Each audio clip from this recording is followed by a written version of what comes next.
This is draft season. Welcome to another episode. It's all brought to you by Visa. Visa looks at over 500 data points on transactions to help prevent fraud so you can worry less and focus on this podcast. Shop with Visa because security looks good on you. I am John Schmeelk.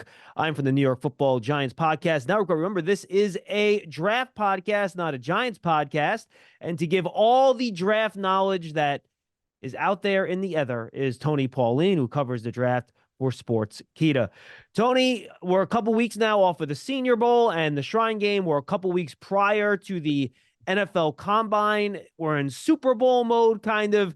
This is a little bit of a low period before the Combine starts and pro days get going, where we can all kind of take a little bit of a deep breath, reset, and get ready now for the sprint once we hit Indianapolis in a couple of weeks. Yeah, very true. I mean, there's little news as far as really football or the NFL draft. What happens now is all the players are at their training facilities, primarily in the southern part of the United States, Florida, Texas, Arizona, California, preparing for the Combine. So, I mean, the only news now is who's knocking out of the park at training and who's not showing up for training. So, yeah, you're right. It is kind of a low. Just gives you extra time to watch more tape. Yeah, absolutely. And that's what I'm doing. I'm finishing up rewatching a lot of the Senior Bowl practices. I'm going to try to watch the second half of the year on some of our top 20 first round grade guys and hopefully have all that done before we head to Indy for the Combine. And just so fans know, here's the plan. Next week, we'll do a pre-Combine / post All-Star game mock draft. We're going to try to give you one of these every month. Tony and I will alternate. We'll swap teams back and forth. We'll do the reverse order of what we did last time. So make sure you tune in for that next week. And then we'll have a show Wednesday of the Combine. That'll be a Combine preview. And then we'll have our normal Wednesday show the following week, reviewing everything that happened at the NFL Combine. So that's what's coming. Make sure you stay tuned to draft season. We'll be with you all the way once a week and maybe more as we get closer as we head towards the draft at the end of April. So what we're going to do today is Tony's going to give you his overrated and underrated players at each position here in the 2024 NFL draft. I'll throw in a couple of names here and there as well. Tony, of course, has gone a lot deeper with a lot of these guys than I have so far, and he has a lot more names in his holster to kind of whip out here as we talk about some of these draft superlatives in 2024. So, Tony, let's start at the quarterback position. And I guess for when we talk about overrated, underrated, this is kind of public perception. I kind of looked at Mel Kiper's top 10 list because a lot of people go by that sort of thing, some of the draft analysts. So that's kind of what I use as the basis of underrated and overrated. So let's start with quarterback, and we'll start with the overrated category. Who do you got? And you're right, it's perception. And my most overrated quarterback is J.J. McCarthy. And again, you're looking at projections to the next level. McCarthy was a great quarterback at Michigan. He was a winning quarterback. I love his moxie. I love his confidence. I love the way he ran the offense. But the fact is, he's not a very big guy. Doesn't have a very big arm. A lot of the questionable throws that he made on Saturday will result in interceptions on Sunday. He goes from a situation where he had 7 great offensive linemen in front of him, not all at the same time, obviously. He had a phenomenal coach, and you just don't know where he's going to end up at the next level. I think he's going to be overdrafted. In my last mock round, I didn't have him in the first round. I could have absolutely see him going in the first round. But while I liked J.J. McCarthy when I watched him through college, when I really looked at the film, there were a lot of red flags about his next level potential that were raised. And that's why he's my most overrated quarterback. What were some of those red flags, Tony? Like I said, I mean, he doesn't have a big arm. You watch him when he gets outside the pocket. You don't know where the ball's going. There's a loss of velocity on the passes. There's a loss of accuracy. He tries to thread the needle in some really dangerous spots. And if you do that on Sunday, the passes are going to be intercepted. He's not a big guy. He's going to struggle withstanding the rush. You mentioned it time and time again, going back to September, how, he wasn't throwing 30, 35, 40 passes a game. He was throwing 16, 18 passes a game because of that offensive line was able to get that running game going so well, and they relied so heavily on it. Again, I mean, he's a fun quarterback to watch on Saturday. I don't want to compare him to Johnny Manziel, but I think it's sort of a similar situation in the sense that Manziel was an electrifying quarterback on Saturday that I just never thought projected well on Sunday. And I think the same thing with J.J. McCarthy. He's electrifying in the sense that He's not making incredible plays, but just the way he ran the offense, the way he was able to command the offense, the confidence and everything. But when you look at the physical skills and everything else, and the whole situation that was perfect for him at Michigan, I just think it's going to be a lot of problems at the next level, or he's going to be overdrafted, overrated, and it's going to take a lot of time at the next level. No, Tony, look, I'm with you. You know, there's a former NFL general manager that is on a podcast. I'm not going to name names, and he was putting JJ McCarthy in the same conversation as Drake May as like the third quarterback. I almost fell off my chair. I think that's crazy. And then I'm going to throw another name in there, and not that I don't think he's going to be a good player, but I think a lot of analysts out there are underrating the medical factor with Michael Penix. You know, we've seen the production, we've seen the ability to get the ball downfield, but we've talked about some of the subtle things with ball location and things like that that have been an issue throughout the year. And then you throw in the medical issues as well. I know a lot of people have Penix as a first-round pick that are out there, and people talk about him that way because of the raw production. He might get there, Tony, but to your point, if he does, I think it's going to be because he's overdrafted, not because he's a first-round quarterback. And throw in the fact that he's not a guy that can make plays on the move. Like, he is a pocket passer. He's less mobile than McCarthy. He's less mobile than all the other top quarterbacks in this draft, including Bo Nix. So you put all that together. If he goes in the first round, I think he'll be overdrafted. I don't think people should be talking about him that way because of the injuries and some of the limitations on tape. And you got to look at the age as well, because what the age means is, he's at his peak right now. It's not like, say, McCarthy, where you've got 3 or 4 years to develop him.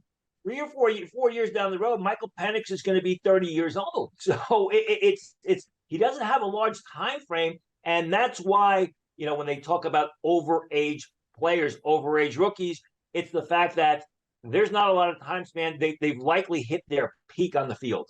Again, day 2, I'm in. Let's do it. I'll rock and roll with that. Upside pick, let's do it.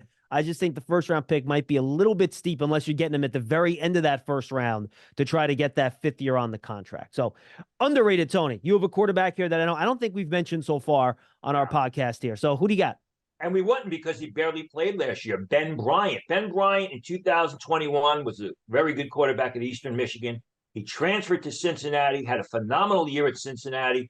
Then he made another transfer when Luke Fickell went to Wisconsin, transferred to Northwestern. When you watch Ben Bryant, he's actually one of the better vertical passers in this draft. Now, he is a phenomenal downfield arm.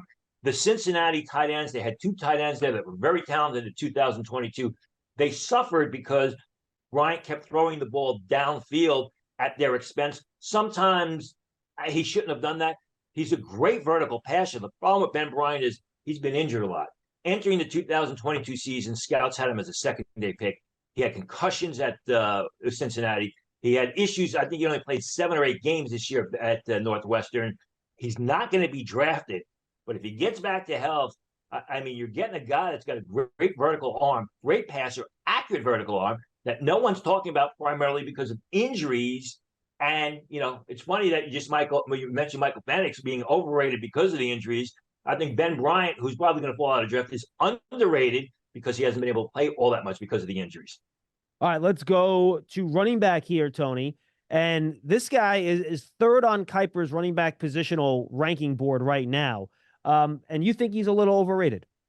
I don't see it with Audric Esteem, especially of Notre Dame, especially in this day and age in the NFL. When you watch him, he's a solid downhill ball carrier, short yardage ball carrier, but he doesn't create yardage. He shows very limited quickness and speed in this game.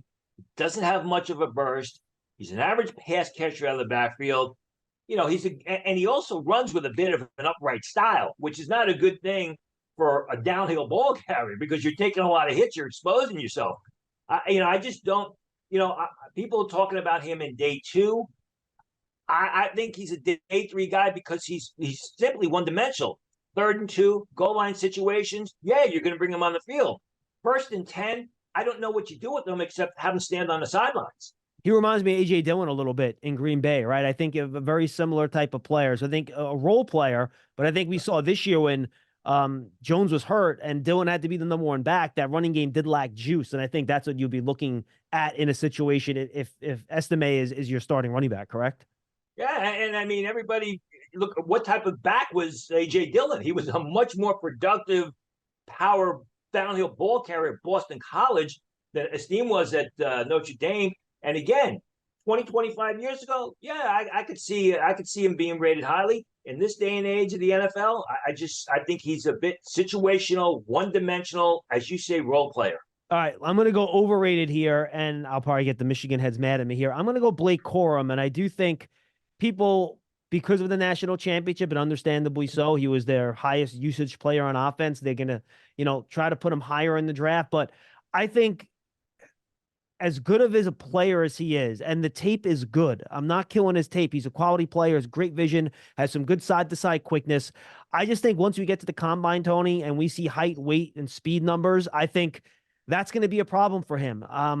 There's just not a lot of burst there and big playability. And if you don't have big playability and you're also not big to grind out yards, I think I'm going to have trouble finding a role for you. Even as a third down back, he's a good receiver. I think he can block. But if you don't have the burst to make big plays and the speed in the passing game, what's your utility there? So I just think the measurements at some point are going to catch up with Corum, and they're going to overwhelm what is some very, very good tape. Now, I could be wrong about this. He might show up in Indianapolis at the combine and do a lot better than I think he will with some of the testing, but that's kind of where I'm going at it with this angle.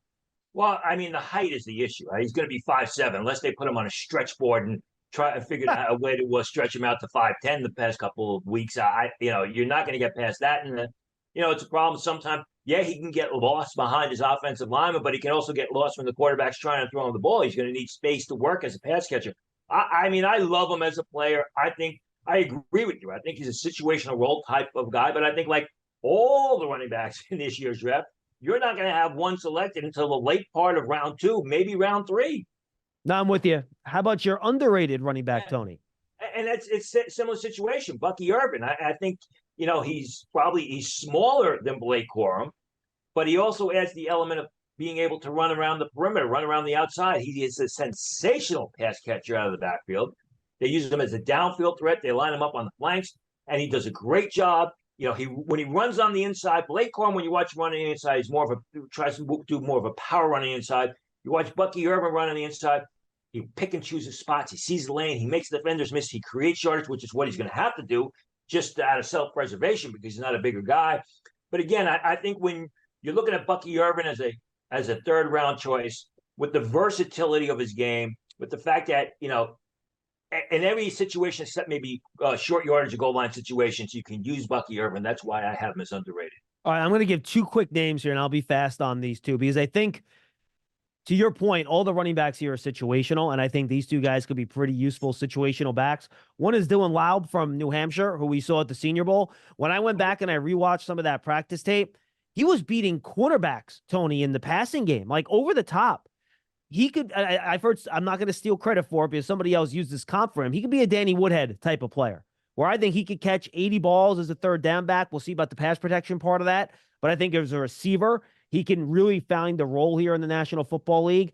And then I liked Isaiah Davis out of South Dakota State, who was at the Senior Bowl as well. I think the testing for him will be very important. How fast does he run? But I thought he showed the ability as a receiver. He was ultra productive at South Dakota State, consecutive 1,400-yard seasons. And I think he's a good between the tackles type of grinder. He has some David Johnson in there for me, where David Johnson, same type of back, good receiver, maybe not super fast, but really good at finding holes. And he found a way to be successful in the league, at least for a short time, before I think the grind caught up to him. And I see that type of player in Isaiah Davis. And the thing about Isaiah Davis is the college film was much better than the Senior Bowl film. So if you like the Senior Bowl film, you go back and you watch the South Dakota State film. And he's a bigger guy with real good short area quickness. Yeah, 220 pounds. He's bigger, 220, which is great. And the South Dakota State film, he just didn't run over people. He was able to make a miss and run around them. As far as Laub's concerned, you mentioned his pass catching, you mentioned his running. He was also an outstanding return specialist in New Hampshire. So, he's a triple threat sort of skill player in that realm, which basically cements him as a day 3 pick. All right, let's go to wide receiver and tight end here, Tony, and we're going to focus on the wide receivers here. This is not that great of a tight end draft. So who's your number 1 overrated wide receiver? Yeah, this will surprise people. It's going to be Keon Coleman of Florida State. I mean, this is a guy who a lot of people were talking about as the number 2 receiver after Marvin Harrison. Some people think he's a first-round pick.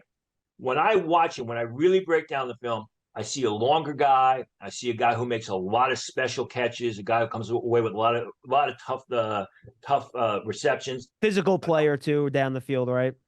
And decent speed, but I also see a guy who drops a lot of throws, a guy who does not come away with the tough grab consistently as he should, and for the most part was playing with at least a decent quarterback. Jordan Travis is I mean, he's a good player. He wasn't on the money with all of his throws, but Keon Coleman, yeah, I like him. I like his upside, but for where people are talking about him as being a top 4 receiver, being a potential first round pick, he just dropped too many throws for me. And again, as we saw the week we were at Shrine and Senior Bowl, you don't have to be big, you don't have to be fast anymore. You got to be able to separate.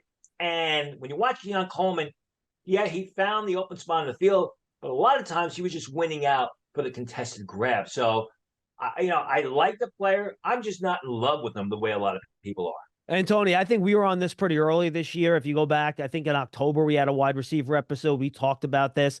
And it's funny, since then, as you see kind of the mock drafts from all these national analysts pop up, I think they're catching up with us a little bit here. I think maybe they've talked to some people in the league, and I think a lot of those people have similar opinions where now he's past 20, 25 on a lot of these mock drafting. He's not in the teens or in the top 12 anymore. So I will definitely give us credit for that because I think we were ahead of the game on this one. All right, I'm going to go Xavier Legette here, and I think the draft analysts are catching up with us on this one too.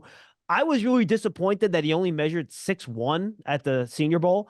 You watch him on tape, he looks a lot taller than that, and the way he plays as a contested deep ball guy, you would want him to be a little bit taller and a little bit longer. So that's a concern, and I just don't see the change of direction and short area bursting quickness to be, at 6'1", 220, you think, oh, well, maybe he could be a Deebo Samuel type. Well, I don't see that type of elusiveness as a run after the catch guy to play that role. So I wonder where he's going to fit in the NFL in terms of what his strength is going to be. And to me, he is a mid to late second round pick, much more than he is a late first, early second round pick. He's not going to be a first round pick. Number one, you talk about 6'1" at the Senior Bowl, 223 pounds. 8 7/8 inch hands. You want the hands for receivers to be close, especially a guy that's 223 pounds. You want it to be 9.5 inches at least. His arm length was only 31.5 inches, 31 5/8 inches. So, you're talking about a guy with sort of a funky build. I think with Legette, he's going to test through the roof at the combine. He's going to run in the 4.3s, and everybody's going to be wowed by him. But I think it's fair to say that he's more of a sprinter than he is a polished receiver at this point. Yeah, and I think he has build-up speed too. Like, he doesn't get 0 to 40 quickly. 0 to 50 quickly. It takes a little while for him to get there as well. All right, Tony, let's go to your underrated wide receiver here. This is a guy who I, was on my list coming into the season. I had him as a third-round pick. I've watched him during the season, but when I really broke down the film on Jermaine Burton of Alabama, he really stood out to me. He's a taller, thin guy. He's probably going to have problems with the contested pass, but he's quick. He's explosive. He's got downfield speed. He separates through his routes. He's fundamentally sound catching the ball, which means he extends his hands and makes the catch away from his frame. He challenges, he'll go up for the contested throw. You want to try and get him in space, but I think a guy with that sort of height, we'll see what his actual measurements are at the combine. With that length, with that pass catching skill, and more so that quickness to separate through routes and that burst, he's a decent vertical receiver. I'll tell you what, I'll take Jermaine Burton over Xavier Legette as an NFL receiver. Legette may have better size. He may run a little faster, but when you watch the film, Jermaine Burton of Alabama is a much more polished, much more NFL-ready receiver. You think he has a chance to sneak in the round 2, or is he more of a round 3 guy for you? I have him as a third rounder right now. Let's see what the testing numbers are. I mean, it could be. It's going to be interesting because, you're going to have the bigger receivers, the Legettes, the Colemans. Do they go before the Lad McConkeys of the world and the Jermaine Burtons of the world? I have Burton right now as a third rounder.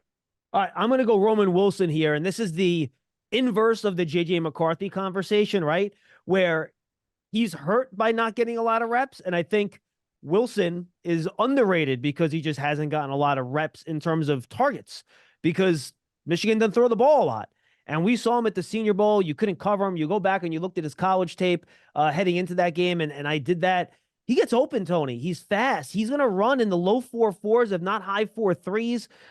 Maybe he's not as quick side to side and in and out of his breaks like a guy like Ladd McConkey, for example, but he's a speed slot, and he is – someone made this comp again. I don't want to take credit for it, but I will steal it. Tyler Lockett, I think, is a great comp for him as a guy that is not the biggest, but he's fast. He can get downfield. He can play the slot. He can play outside. I think Roman Wilson is going to be a day 2 pick, and I think he's going to have a really nice NFL career. He's also tough, too. I mean, he will fight and compete for the contested grab. He's not afraid to go up against bigger defensive backs and battle them to come away with the catch. He had a bit of an injury issue last year at Michigan. He had the concussion at the Senior Bowl. Even with the concussion, he came back and was the only receiver that beat Quinton Mitchell of Toledo all week during the 3 days of practice at the Senior Bowl. I don't know. Maybe he's a number 2. He's definitely a number 3, and he also brings the specter of return skills to his game. All right, we're going to have some nice disagreements here, Tony. I'm excited about this. Let's go to the offensive line. Who's your overrated guy? I know a lot of people are going to turn the show off or throw something at the computer screen. My number 1 overrated tackle, offensive lineman, I should say, is Joe Alt. And let me preface this by saying I like Joe Alt. When I watch Joe Alt, I see a guy that's long. I see a guy that's powerful. I see a guy that is a tremendous run blocker, drives opponents off the line, opens up the running lanes, uses good angles and body positioning in pass protection. But, I'm seeing Joe Alt, and people are talking about him being, the first tackle taken. I saw one mock draft where they had him as the first player selected, the Bears taking him, and it was mind-boggling. And then I watched the tape, and I watched probably 6 or 7 Notre Dame games, specifically the Louisville and the Duke game. He doesn't sink his butt at the line of scrimmage, and people say, sink your butt, but that goes to bending your knees and keeping your knees bent. He shows a little stiffness in his game. He doesn't slide his feet all that well. People say, can he play right tackle? I think he's probably going to be a right tackle in the NFL because he shows some stiffness in his game. I like him, but the way people are fawning over him, and when I saw the mock draft and it was a pretty well-known person that had Alt going with the first pick of the draft, and the way Fasciano some people seem, for whatever reason, a lot of them are like sheep, seem to be falling off of Fasciano, who is a tremendous pass-blocking left tackle. It just didn't make sense to me. Visa uses advanced AI to help stop fraud, so Brie can be all slurp, no worries. Yum. All right. I mean, look, I like Alt too. I think him and Fasciano for me are close. I agree. Fasciano's a better athlete. Alt just never loses. You watch the tape, Tony, and no one ever beats him. And I think that's what people are seeing. And again, for the NFL, you want to look at traits, right? And traits will dictate how good you are, not necessarily performance. And he's just so long and big. It's going to take forever to guys to get around them. With his size, he doesn't have to be the best athlete. He just has to be a good athlete. And I think he is a good enough athlete. And we've talked about this before. He hasn't played tackle for that long. He played tight end and stuff like that. I think he's still learning some of the fundamentals of the position. So I do think the arrow's still pointing up for him. I personally would have no issue taking him with the top 10 pick. Well, again, he's going to go top 10. I wouldn't think. But, what you just described is Lane Johnson, the tight end, still learning the tackle position. And Lane Johnson would have been much higher rated than Joe Alt if they came, in my opinion, if they came out in the same draft. And again, go back. And I wrote it down here. Watch the Louisville game. Watch the Duke game. Everybody, tweet me and let me know what you think. I love it. I love it. Lane Johnson was what? Was he 4th or 2nd overall this year? He was the 4th pick. The Dolphins took the pass rusher. I'll never forget that. That is a great story. We'll have to go over one day. Deion Jordan? Deion Jordan? The pass rusher from Oregon who had all the issues when everybody thought that the Dolphins were trading up to get Lane Johnson. That is a fantastic story, an experience that I'll someday share on this show. It's really funny. All right, absolutely. We'll definitely have that conversation. When I say story, I mean I was in the building the draft was held at the theater at Madison Square Garden at the time. Yeah, tell the story. Tell the story. I want to hear the story. What happened was I was actually working with the, I'm sorry to say, it's Philadelphia Eagles at the time, and we were down close to where we had to do our studio because the Eagles were about to make the pick, and it was right by where the families were. And there was one section where it was Lane Johnson's family, and it was another section where it was Deion Jordan's family. And I think it was Roger Goodell. It wasn't Tagliabue. Gets up there, the third pick, the Raiders are on the clock, and he gets up and he says, a trade has been made. The Miami Dolphins are now on the clock. And everybody thinks the Miami Dolphins traded up to get Lane Johnson. And Lane Johnson's family are going crazy. They're like, yes, he's going to. And they're hugging each other, and they're jumping up and down. And Deion Jordan's family are looking at Lane Johnson's family like this. And everybody says, it's got to be Lane Johnson. And the Johnson family's going crazy. And Deion Jordan's families are like, what happened? Because they thought the Raiders were going to take Deion Jordan. And Goodell goes to the podium, and he reads the card. Miami Dolphins select Deion Jordan. And it was like, it changed on a dime. All of a sudden, all the air came out of the family section of Lane Johnson. And they're like, what happened? And the Deion Jordan people are jumping up and down, screaming, yes. I mean, I wish I had it on tape. It was the funny thing. And then the Eagles were up, and the Eagles were happy. The guys that was working with the Eagles were happy because, and this was the official Eagle site, and because they knew we were going to take Lane Johnson. They took Lane Johnson. We went in the back. We did our video, and it was just like, the earth fell. They were on top of the earth, and then the carpet got pulled out of the Lane Johnson family in an instantaneous second. And the exact opposite happened with the Deion Jordan family. It was classic. Oh, that's great. I love it. And I think Lane Johnson's probably happy that he ended up going to Philadelphia and not Miami, given that Super Bowl ring that he has. So I'm sure the Miami Dolphins wish they had taken Lane Johnson when you look at the way things turned out. Yeah, I think you're probably correct about that. I think Deion Jordan, is he no, I'm thinking Sharif Floyd, who is a assistant defensive line coach, I think, for Dallas or something like that. Anyway, not important. So I had trouble with this, Tony, because I feel good about a lot of these guys, but maybe just not as good as other people. So I'm just going to throw 3 names out there that I have concerns about. And not saying I wouldn't pick them in the first round or they're bad players, but guys that I'm just thinking about in certain ways. One guy is Amarius Mims, who just has not, I think he started 8 games in his college career, and people are talking about him as a top 15 pick. Look, you watch him, you see the stuff that's awesome. He's an athlete. He moves. You love all that stuff. But my goodness, 8 starts,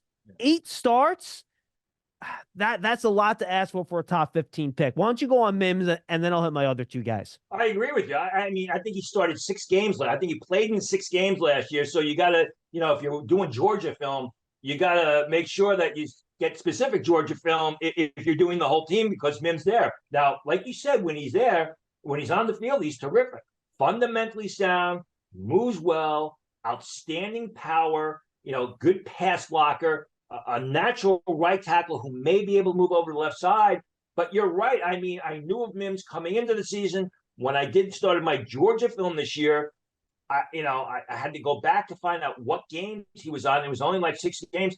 The irony is, if you watch the Georgia film, it was the guard Xavier Truss, who moved out to right tackle and was terrific at both tackle and guard, who decided to go back and play for Georgia, who I think really benefited from Mims being on the sideline because he filled in and he was a total monster.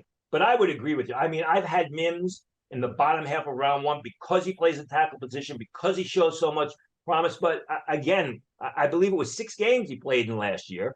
And there's always a risk when you take a guy with such little playing time on the field, especially since he came out as an underclassman. All right. And now the other thing I'll talk to you about here, Tony, are 2 guys we saw at the Senior Bowl. And, when you're watching the team reps at the Senior Bowl, you can only watch one guy at a time, right? And you're going to miss other stuff in some of those team practice reps. So I went back and I watched the tape last week and this week. And 2 things popped out of me that make me think. And I'm going to go back, look at the tape during the season and figure out where I stand on these 2 guys. We've talked about Jordan Morgan and his arm length and maybe being a guard instead of a tackle. He got beat with 3 long arm power moves during team drills. Booker from Kansas got him once, and then Nealand from Western Michigan, correct? Marshawn Nealand. Right.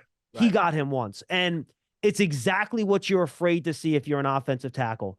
They did the one long arm right into the middle of his chest. Morgan tries to punch. His arms aren't long enough, and he gets pushed down. Once he got knocked down onto his back. The other one, he just gets pushed back for an easy sack. It happened 2 or 3 times during team. That's a worry for me. I think he might just be a guard, which means, between picks 25 and 30, maybe something like that for him, 20 and 30. When some people have him top 15, I back off of that. The second guy, and I think fans will be surprised because we waxed poetic about how good he was in one-on-ones. That's Tallahassee Fuanga from Oregon State. And as I watched the team the team practice drills at the Senior Bowl, Tony, he had trouble with speed rushes. Guys were fairly consistently getting around his outside shoulder to the point guys weren't even trying inside moves on him. They said, look, we can get outside on him.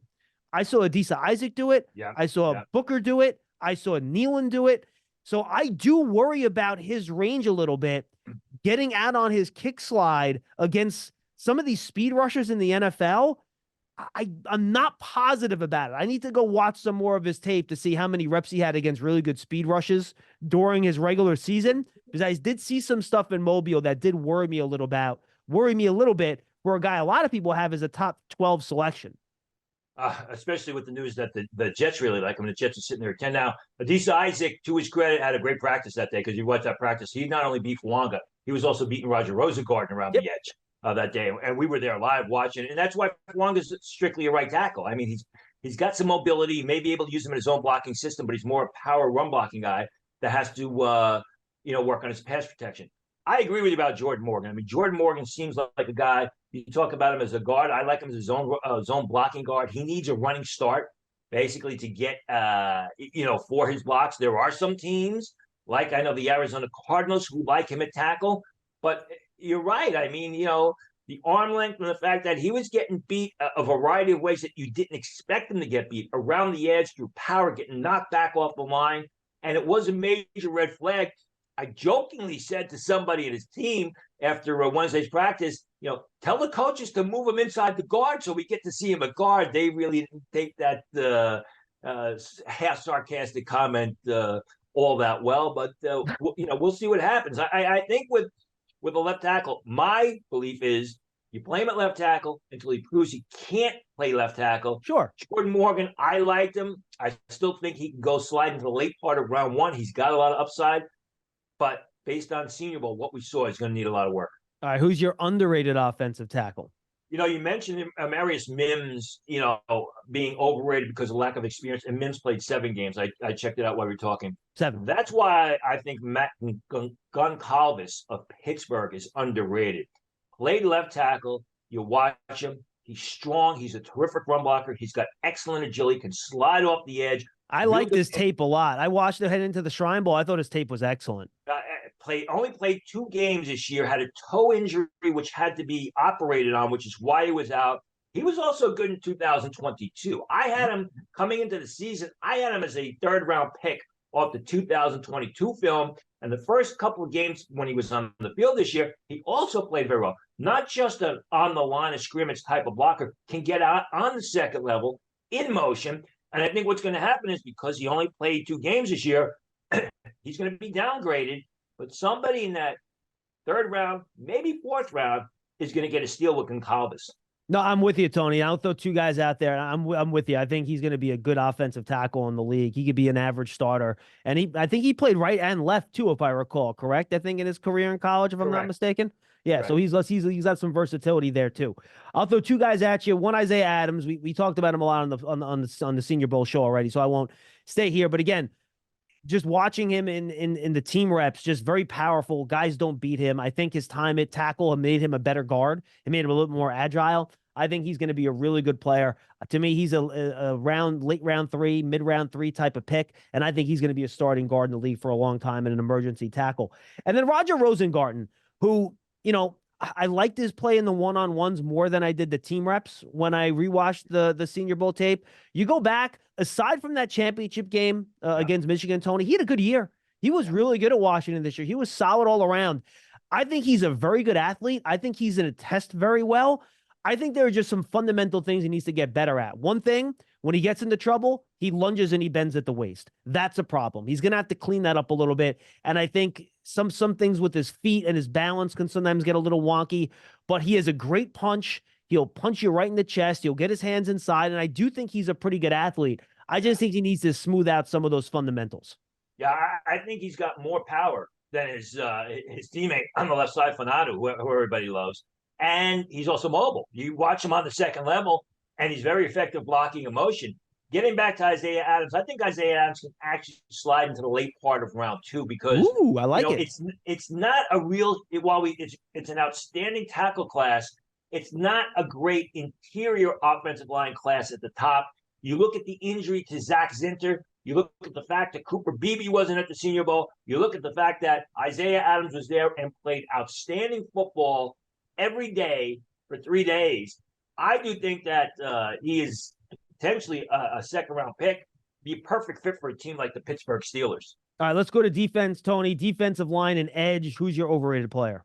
Chris Jenkins. I mean, the first show we did this year with Bruce Feldman, Jenkins was talked about as a first-round pick. I know he had the high ankle sprain, but I think Jenkins is a guy who last year in 2022 benefited from the big nose tackle that Dallas took in the first round, occupying blocks. He didn't have that this year. He had the injury.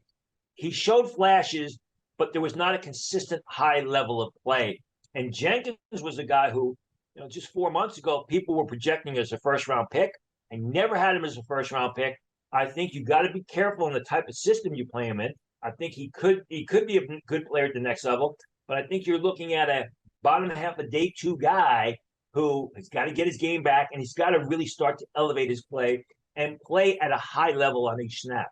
All right, I'm going to go with one of Tony's favorites here. I'm looking forward to you battling me on this one. I'm going to go with his man, Jerzon Newton out of Illinois. Again, I think he's a first-round pick, but I think he's more of a late first-round pick than an early to mid-first-round pick. He's productive. He's really strong. He's great with his hands. He moves guys around. His technique's awesome. I want to see more explosion out of the stands. For a defensive tackle, I want to see a quicker explosion out of the stance and ability to get upfield at the snap. And I think if he can do that, then I'm with you. I'm all in, top 15 pick, top 18 pick, however you want to look at him, I'm in. But I feel like sometimes he's a little bit late out of that stance. I think the problem with him is the body type is going to be kind of funky. 6'1.5", 300 pounds as he tackles the defensive end. The thing that turned me on about Newton is I don't disagree with the inconsistent get-off that he has. But the fact is he's a playmaker and he plays hard. I don't know how many times where the game was already determined. Illinois was going to lose by 2 touchdowns, by 20 points. Yet Newton in the fourth quarter is still making plays. He's still playing hard. And for a big man, especially on the college level, to do that consistently and not mail it in, I mean, that says a lot to me about his game. That's why I think teams are going to love him. That's why I think he's going to be successful at the next level and be a top 15 pick. All right, who's your underrated guy, Tone? Well, a guy that we saw at the Shrine Bowl, Christian Boyd of Northern Iowa. I mean, here's a guy who entered the season with low-level street free agent grades and had a great year at Northern Iowa. You go back, you watch the South Dakota State film. He basically manhandled Mason McCormick, who we both love, and then he was terrific during 3 days of Shrine game practice in one-on-ones, in team drills.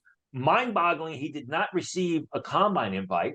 I'm told at 320 pounds, he was on the field for more than 94% of the defensive snaps played by Northern Iowa this year. He was playing 80 snaps a game. Not invited to the combine.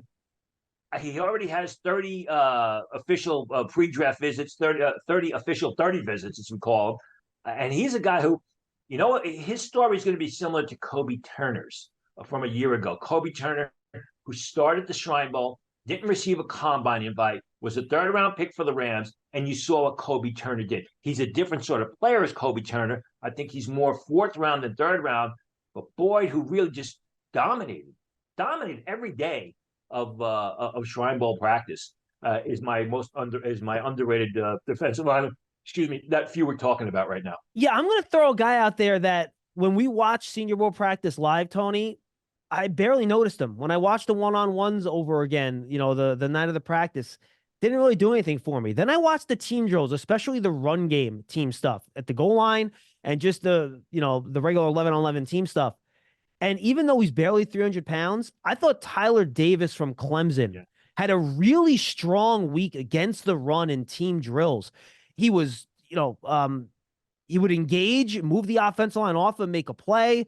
You couldn't move him at the point of attack. Again, I think for that role, his body type is interesting, but I thought Tyler Davis had a really nice week stopping the run in Mobile. And he was like that for 4 years at Clemson. Went back for a second senior season, 6'1.5", 292 pounds. You're looking at him more as like a one gap, three technique type. But even throughout his, Senior Bowl aside, even throughout his Clemson career, he's an explosive first step defensive lineman who just gets a lot of penetration, goes hard on every snap, went back for another senior year where he would have probably been a third round pick in the 2023 draft, probably going to be right in that same area in 2024. But a guy uses his hands well, fundamentally sound, and that he plays with great head level, gets leverage on opponents. And that first step, that explosion off the snap is what, the opposite of what your concerns with Newton are. That's one of the great points of Davis's game. All right, let's go to linebackers, Tony. Who is your overrated linebacker? Tommy Eichenberg. And it hurts me to say this because we are Ohio State families. My daughter goes to Ohio State. But Eichenberg, he's a tough as nails run defender who I think on 3rd and 6, 3rd and 7, passing situations, unless you're going to play in his own system, you got to take him off the field because he's going to get exploited by running backs in man coverage. He's going to get exploited by tight ends. If it's 3rd and 3, you'll want him on the field to stack against the run because he plays like a man. He plays like a man who's a violent linebacker. I just don't think he's a complete linebacker. And people are talking about him as being a potential, top 75 pick. I think he's more of a 2-down guy that if he goes in day 2, it's going to be in the late part of day 2. Yeah, I'll be honest with you. I couldn't find a good linebacker here to kind of put in this conversation, so I didn't want to reach here and frankly just not feel good about it. So I'm going to skip that one for me. I'm a coward, live with it. Who's your underrated linebacker, Tony? I'm going to break a lot of Ohio State fans' hearts when I say Junior Colson, Michigan. He's big, he's explosive, he's a terrific run defender. Reminds me of David Harris a little bit. Do you remember the old Michigan linebacker David Harris? Player. Played for years with the Jets. Also very good in coverage. Doesn't get beat in coverage. Can stay with the tight ends across the field, down the field. Just hitting his stride. 3rd-year junior. He's got a lot of upside. He's athletic. He's big. He's explosive. For the longest time, Colson was my number 1 rated prospect coming out of Michigan, although I think J.J. McCarthy is going to be selected before him, not because McCarthy's a better prospect, but because he plays the priority position of quarterback. But Colson is a complete 3-down linebacker that, unlike Eichenberg, 3rd and 2, you can leave him on the field to defend the run. 3rd and 7, you can leave him on the field because you can cover tight ends and running backs. On second watch of the Senior Bowl stuff, Tony, I'm going to go Washington linebacker Edefuan Ulofoshio. And I know he's had a lot of, incomplete seasons over the course of his career, but if you go back and you look at the one-on-one coverage drills where, frankly, this, Tony, they line up these linebackers against these running backs and tight ends. They usually get murdered. They don't have a chance in those one-on-one coverage drills. And I thought he did a really nice job in those drills. I thought he did a good job anticipating and filling the hole against the run in some of the team stuff. He's not even on like Kuiper's top 10 inside linebacker lists for players there. I thought he had a nice week and he was very productive, a big-time award winner at Washington as well this year. His college tape, I think, is strong. I think he might be a little bit better than what teams are giving, or what analysts rather are giving him credit for. Yeah, Olafashai was, when he was on the field, he was good. And I remember 3 years ago, I had him as a day 2 pick, but then the injury set in and he wasn't on the field. And, his development was stunted. Not the tallest guy in the world, but a smart guy who shows a lot of athleticism, more than just a box linebacker, can get depth on his pass drops, as you mentioned, can get outside to the flanks to make plays. A lot to like about his game. The injuries, though, are the main concern with him. Yeah, 6'1", 230, if I recall right from his Senior Bowl measurements, give or take. All right, let's go to defensive backs. Hooper DeJean, Tony, really? Not a fan? I think he's more opportunistic than a real good defensive back. And what I mean by that is You watch Kool-Aid McKinstry, you watch Quinnon Mitchell. They've got polished ball skills. They're making plays with their ball skills as opposed to an errant pass by the quarterback, a missed throw by the signal caller. He's incredibly athletic. People are going to love his athleticism. He's just a little bit stiff, too stiff for me for the cornerback position. When we had Trevor Sakima from PFF on, he mentioned something that I felt all along. I think Cooper DeJean could actually be a better safety in the NFL than a cornerback. I think he's actually better facing the action than making plays with his back to the ball. People are going to fall in love with this guy because of his athleticism. Some teams may fall in love with him. For me, to be a pure cornerback, to be a guy that is a potential top 20, top 25 pick, just a little too stiff for me at that position. No, I think that's fair. I think people will like the fact that he's from Iowa and they've had a pretty good history, developing some of these defensive backs. For one, he's going to test really well. I think either a decathlete or a track guy. I'm not sure which one, Tony, but he certainly has a lot of track experience. And he's a guy that's going to run well. He's got good size as well. I think he'll check all the boxes there. He does have an injury that he's dealing with. Hopefully he'll be able to run at the combine. We'll see. He didn't finish the college season. I think he's a very good player. I would put him probably fourth or fifth corner. Maybe I'd put him behind probably both Alabama guys, Wiggins and probably Mitchell at this point. But I think if he got picked late first round, that wouldn't necessarily surprise me. I think he'd be worth that pick. I'm going to go Cam Kitchens. And I know people love him. People talk about him, maybe early second round pick. I just don't see enough plays, Tony. When I went back and watched the tape, yeah, he's kind of in the right spot. He moves pretty well. Can you make some plays on the ball for me? Like, I need some ball production from my safety if I want to pick him that high. And I just didn't see enough ball production, at least in the 2023 tape. I know the 2022 tape is supposedly better. I have not gone back and watched that yet. But, to me, Kitchens is much more of a third-round pick than a second-round pick. And I've always had him as a third-round pick. I'm looking at my board right now, and sure enough, he's in the middle of third round. I would agree with you. I do like him as a true center fielder. He shows good range. He shows good hands for the interception. Solid player, but I don't see like all-pro, Pro Bowl potential there. Not even close. And the problem with him is sometimes he comes up the field too fast and he takes himself from the action. He over-pursues plays against the run. I think the potential is there, but I agree with you, which is why I've always had him as a third-round choice. All right, who's your underrated guy here, Tony? Yeah, Malik Mustafa. I'm gonna ride this boat all the way to the end. I like Malik Mustafa over the summer. I liked him coming into the season. We spoke about him with Bruce Feldman. I know he didn't stand out all that much at Senior Bowl. I know you could maybe make the argument that he was better in 2022 than he was in 2023, but just a smart, instinctive safety from Wake Forest, tough run defender, finds the ball handler, good ball skills. He's not going to go till day 3. And some people are going to maybe pigeonhole him as a zone safety, whatever. This guy can play. It's just a matter of putting him in a position to let him do what he does incredibly well. I was a little bit disappointed with his play at the Senior Bowl because I expected a lot from him. I wanted him to play to get into that third round area. I don't think he did that. But the bottom line is you watch that film the past 2 years, and he makes a lot of positive plays.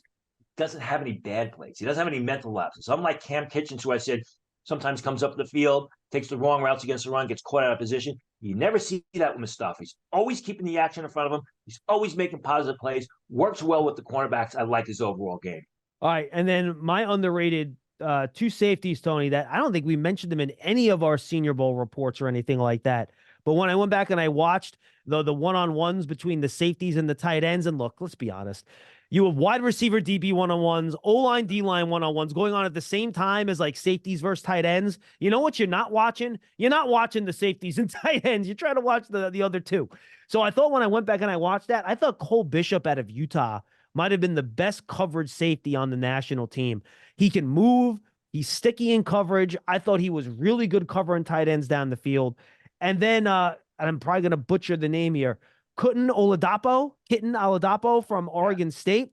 What I'm impressed by, Tony, he's a bigger guy, over 220 pounds, over 6'1", and he's a guy that I thought for his size that looks like a box safety, moved pretty fluidly in coverage. 6'2", 219 pounds, a little bit small hands, but I mean, he plays to that size too. He's got the ball skills. I thought Evan Williams also did well. Yeah, he did. A little bit off track here, but you look at a guy like that and you're wondering, is he going to be safety at the next level? Are they going to try and put 5 to 10 pounds on him and use him as one gap linebacker? But he showed some ball skills, and that on passing situations, he's more than just a downhill run defending safety. Yeah, absolutely. All right, Tony, you have a specialist on this list. Yeah. Wow, look at you. Yeah, it's funny because when I write my reports, rank my punters and kickers, they're usually last. They're sometime in the middle of March because it's such a bore to do them, and they're quick to do. But when I watched the Iowa film, Tory Taylor of Iowa, it was like, wow, it was mind-boggling.